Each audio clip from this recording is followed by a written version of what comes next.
अगर एक गलती ना होती तो सबकी जिंदगी बच जाती। क्या जानबूझकर सभी यात्रियों को मरने के लिए छोड़ दिया गया? अहमदाबाद में प्लेन क्रैश होने से पहले पायलट ने मैसेज भेजा था। उस मैसेज में जो बताया गया था उसने सिस्टम को फिर से बेनकाब कर दिया है। जब इस विमान की सुरक्षा को लेकर पहली कई बार चिंताएं जताई जा चुकी हैं और दुनिया भर में इसे उड़ानों से 3 महीने के लिए रोक भी दिया गया था, तो फिर इसे भारत की बड़ी फ्लाइटों में उड़ान भरने के लिए क्यों इस्तेमाल किया जा रहा था?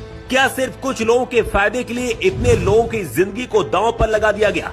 अहमदाबाद एयरपोर्ट से उड़ान भरते हुए एयर इंडिया का विमान जब क्रैश हुआ, विमान के अंदर 242 के करीब लोग सवार थे।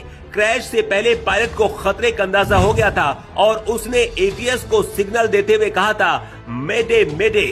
किसी भी फ्लाइट में मेडे कॉल एक इमरजेंसी मैसेज होता है जो पायलट उस वक्त देता है जब विमान किसी गंभीर संकट में हो या